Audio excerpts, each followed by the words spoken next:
Hello friends, आज हम I have a dream का पूरा समरी करने वाले हैं। इसका पहला क्वेश्चन है the condition of the dash was appalling. देखिए, अपैलिंग का मतलब होता है एक्सट्रीमली बैड, यानी यहाँ पे पूछा जा रहा है कि किसकी जो कंडीशन है यानी किसका जो स्थिति है वह बहुत ही बुरा है, तो नीग्रो का। ऑप्शन नंबर सी इसका सही आंसर होगा। 2 नंबर क्वेश्चन है Martin Luther King junior was assassination on April 4 dash in Memphis. Martin Luther King junior जो है उन्होंने ये पूरे चैप्टर को लिखा है। असैसिनेशन का मतलब होता है हत्या कर देना। उनकी हत्या कब की गई थी? तो 4 अप्रैल 1968 में। और किस स्थान पर की गई थी? तो मेम्फिस में। ऑप्शन नंबर ए इसका सही आंसर होगा।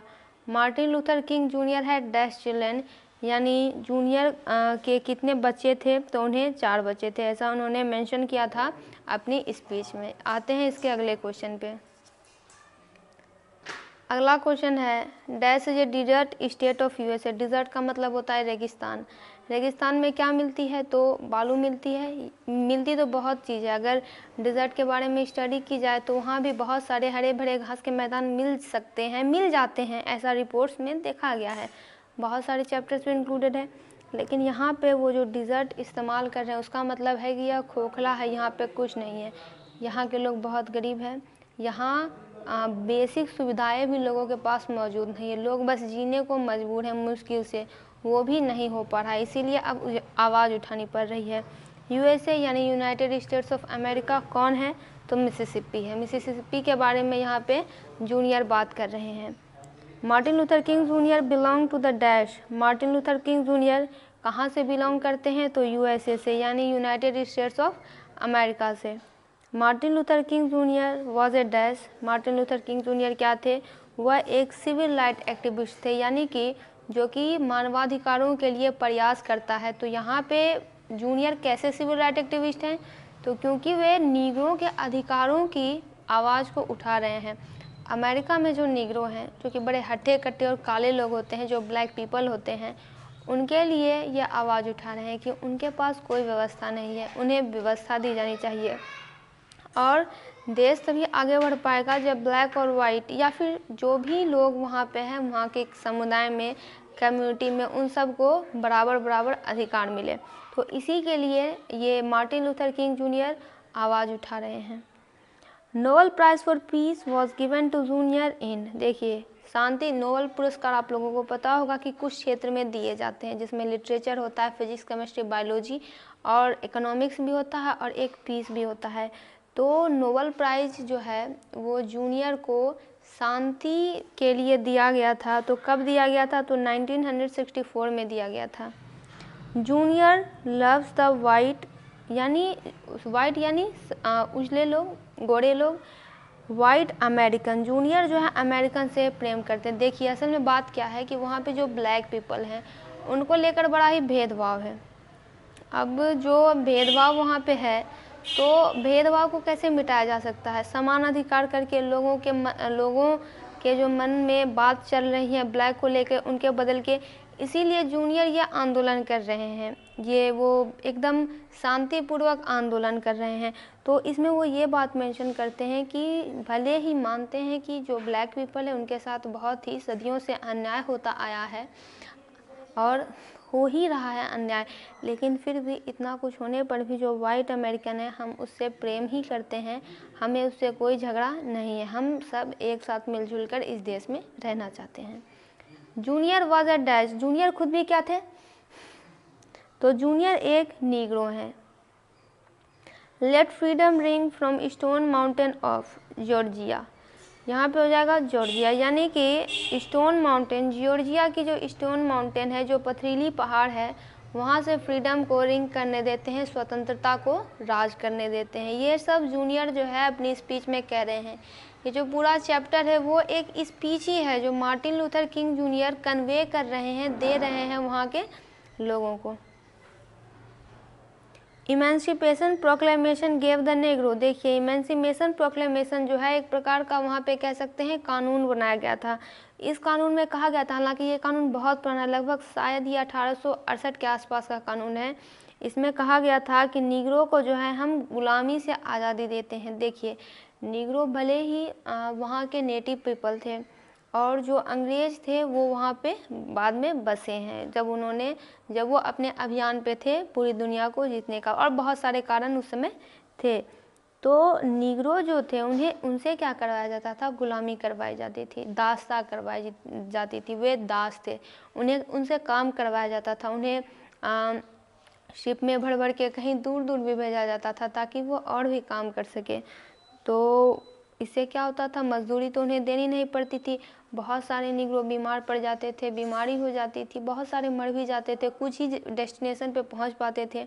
तो बाद में क्या हुआ, जब अमेरिका आज़ाद हो गया तो उन्होंने इमेंसिपेशन प्रोक्लेमेशन नामक कानून दिया, और उस कानून में कहा गया कि जितने भी निग्रो हैं उन्हें हम दास्ता से मुक्ति देते हैं। Martin Luther King Junior asks the black people to continue working with. तो Martin Luther King Junior asks यानी ब्लैक पीपल जो है, जो नीग्रो है, उन्हें क्या कह रहे हैं, उन्हें भी एक मैसेज दे रहे हैं कि आप जो ये काम है, ये जो शांतिपूर्वक आंदोलन चल रहा है उसे चलने दीजिए, लेकिन बहुत ही प्रेम से काम कीजिए, इसमें लड़ाई झगड़े हिंसा मत कीजिए। और ये जो है क्या कहते हैं, मार्टिन लूथर किंग जूनियर ये भारत भी आए थे ये जानने के लिए, क्योंकि अहिंसा की जो धारणा है वो एक तरह से गांधी जी से हम ये कह सकते हैं कि ये गांधी जी से बड़े ही प्रभावित थे। तो ये यहाँ पे आए थे, तो इन्होंने यहाँ पे वो इसीलिए आए थे ताकि ये पता कर सके आखिर अहिंसा के जो बहुत सारे टूल्स है वो कैसे काम कर सकते हैं, और यही उन्होंने वहाँ पे अपने देश में भी फॉलो किया, और यही मैसेज ये लोगों को कन्वे कर रहे हैं कि आप काम कीजिए, लव से कीजिए, हमें झगड़ा नहीं करना है, प्रेम पूर्वक अपना काम कीजिए, और एक टाइम ज़रूर आएगा जब हमें न्याय ज़रूर मिलेगा। Martin Luther King junior uses the unique of a valley to represent. देखिए वहाँ पे एक जो है शब्द यूज़ कर रहे हैं वैली। वैली का मतलब होता है घाटी। घाटी आप लोग समझते होंगे कि दो बड़े बड़े पहाड़ होते हैं और उसके बीच में एक छोटी सी, या फिर कह सकते हैं एक स्मॉल जगह होती है। बड़े बड़े पहाड़ के बीच में एक स्मॉल जगह, उसको घाटी कहते हैं। तो यहाँ पे ये घाटी का इस्तेमाल क्यों कर रहे हैं, तो बैड टाइम्स को रिप्रेजेंट करने के लिए वैली का इस्तेमाल कर रहे हैं, यानी बुरा वक्त। Doctor King junior appeals mainly to the listener. Appeals यानी कि निवेदन कर रहे हैं। लिसनर्स यानी जब ये भाषण देते थे तो एक तरह से कह सकते हैं ऑरेटर थे, ये कह नहीं सकते, ये ऑरेटर थे ही। ये जब भाषण देते थे तो बहुत सारे लोग जमा होते थे इनके भाषण को सुनने के लिए। डॉक्टर किंग जूनियर अपील करते हैं सबसे लिसनर से कि डिज़ायर फॉर बेटर फ्यूचर, यानी लिसनर से ये कह रहे हैं कि आपकी ये इच्छा होनी चाहिए कि आपका भविष्य बहुत ही अच्छा हो, बेहतरीन हो। Which repeated phrase in King's speech had additional power. यहाँ पे पूछा जा रहा है कि डॉक्टर किंग यहाँ पे जो स्पीच दे रहे हैं उसमें बहुत सारा रिपीटेड फ्रेज है, बहुत सारी ऐसी लाइनें जिन्हें बार बार रिपीट किया गया है। तो इसमें कौन है जिसकी एडिशनल पावर है, क्योंकि यह एक फैमिलियर पैट्रियोटिक सॉन्ग से लिया गया है। तो लेट फ्रीडम रिंग, ये बात बार बार जो है यानी स्वतंत्रता को राज करने दो, स्वतंत्रता को राज करने दो, ये फ्रेज जो ये बार बार रिपीट कर रहे हैं। किंग इज कन्विंस्ड यानी कि पूरी तरह से आश्वस्त है। क्या आश्वस्त है कि द स्ट्रगल मस्ट कंटिन्यू, कि ये जो संघर्ष है, जो ब्लैक पीपुल ये संघर्ष कर रहे हैं, ये संघर्ष कंटिन्यू होगा, ये संघर्ष होके रहेगा, और उन्हें एक न एक टाइम आएगा जब उन्हें न्याय भी मिलेगा।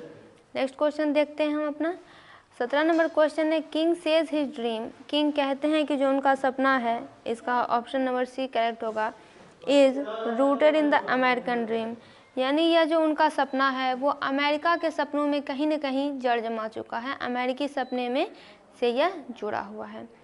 18 नंबर है the overall tone of king speech, यानी किंग ने जो ये पूरा स्पीच दी है, पूरा भाषण दिया है, लोगों को प्रेरित करने का काम किया है, इंस्पायर किया है, उन्हें स्ट्रगल करने के लिए एक तरह से कहें तो प्रेरित किया है। तो कैसा है वो पूरा भाषण, तो पूरा भाषण इंस्पायरिंग है। ऑप्शन नंबर सी होगा, प्रेरक है, लोगों को प्रेरणा दे रहा है। किस बात के लिए, कि अगर आप ये संघर्ष करते हैं तो एक टाइम आएगा जब आपका संघर्ष पूरी तरह से सटीक होगा, सफल होगा, और आप एक बेटर फ्यूचर के लिए आगे बढ़ेंगे। किंग यूजेस मैनाकी टू रिप्रेजेंट, किंग ने मैनासिस का यूज़ किया है किसको रिप्रेजेंट करने के लिए, तो सेग्रेगेशन का रिप्रेजेंट करने के लिए। सेग्रेगेशन का मतलब होता है अलगाव, टूटना, अलग अलग होना। Dash is sweltering with the heat of injustice and operation. देखिए स्वेल्टरिंग का मतलब होता है जहाँ पे बहुत ज़्यादा गर्मी होती है, तपती हुई गर्मी होती है, या फिर कहें तो जलना। हीट ऑफ इनजस्टिस, इनजस्टिस मतलब अन्याय, ऑपरेशन यानी अत्याचार। तो कौन वो जगह है अमेरिका में जो कि अत्याचार और अन्याय से जल रहा है, धीप रहा है? तो यह मिसिसिपी है, जिसके बारे में ये मेंशन कर रहे हैं। Negro is granted his dash rights. Negro को कौन से अधिकार दिए गए हैं? तो सिटीजनशिप अधिकार दिए गए हैं, नागरिकता का अधिकार दिया गया है। ऑप्शन नंबर ए होगा। Martin Luther King junior belongs to dash. Martin Luther King कहाँ से बिलोंग कर रहे हैं, यानी यहाँ पे कंट्री पूछा जा रहा है तो वो यूएसए के हैं और वह एक नीग्रो भी हैं। Martin Luther King junior was the youngest person to receive the dash in 1964। देखिए इन्हें नोबेल पुरस्कार 1964 में मिला था, ऑप्शन बी होगा। और यंगेस्ट कहें क्योंकि ये उस वक्त बहुत ही कम उम्र के थे, तो ये भी एक तरह से रिकॉर्ड ही है। तो दोस्तों इसका पूरा ऑब्जेक्टिव कंप्लीट हुआ। आप सभी सब्जेक्ट्स के ऑब्जेक्टिव प्लेलिस्ट में जाकर देख सकते हैं। वीडियो को लाइक एवं चैनल को सब्सक्राइब करें।